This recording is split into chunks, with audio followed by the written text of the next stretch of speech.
Here at 64.1 degrees north, in the deep blue twilight of winter, the air is cold enough to see the ground steaming.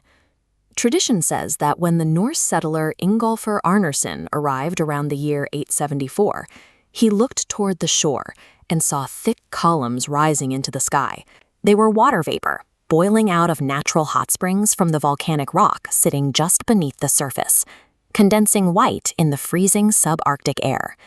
For the next 1,000 years, the town misunderstood what it was looking at.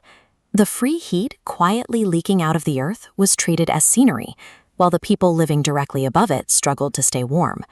As the settlement grew into a proper town in the 19th and early 20th centuries, heating became a crisis. This is a near-treeless island in the middle of the Atlantic Ocean. It has almost no domestic timber and zero coal reserves. To survive the long northern winters, the town shipped coal across the ocean.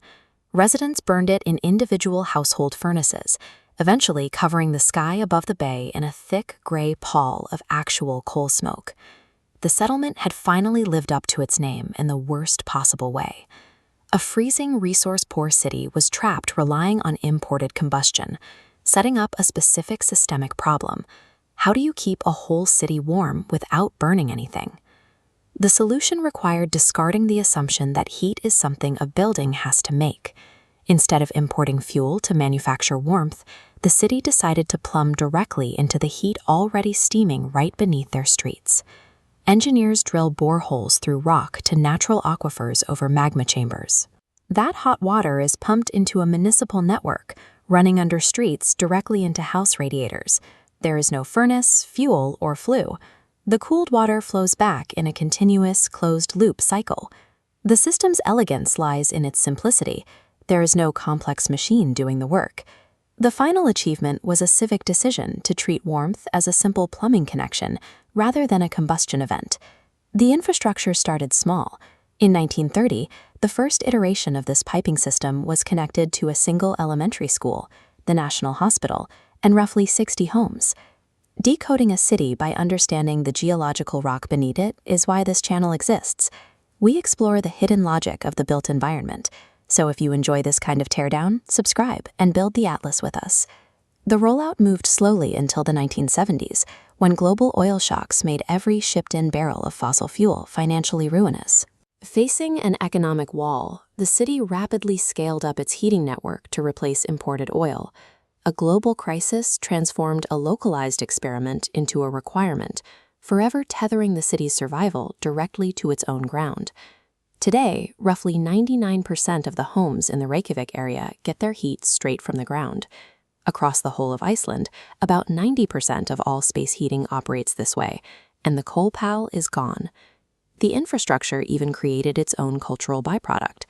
The leftover hot water from the network fills massive public swimming pools that operate outdoors year-round. But there is an honest catch to this infrastructure. This specific method of deep drilling is geographically locked.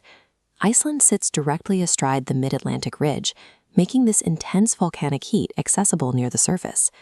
And while the heating and electricity grids burn almost nothing, Iceland is not carbon neutral. The country's fishing fleets, heavy aluminum industry, and domestic cars still rely on fossil fuels. Reykjavik didn't magically abolish all emissions. What it did was eliminate the need to manufacture smoke just to stay warm by playing the one extraordinary geological card it was dealt. The timeline carries a sharp irony. A bay misnamed for smoke grew into a town that choked on real coal smoke, before finally evolving into a capital city that stopped burning fuel to heat its homes. Most cold climate cities survive the winter by burning fuel and sending the exhaust up. Reykjavik survives by reaching down. They moved past viewing the natural steam as background scenery, treating it instead as a utility connection. The city outgrew the literal meaning of its name, becoming a place that no longer needed to produce any smoke at all. Before you go, tell me in the comments, is geothermal district heating just a lucky Icelandic anomaly, or is tapping the ground the future of urban heating everywhere? And which system of living off a local climate should we decode next? A Persian kanat, a passive house, or a ground source heat pump?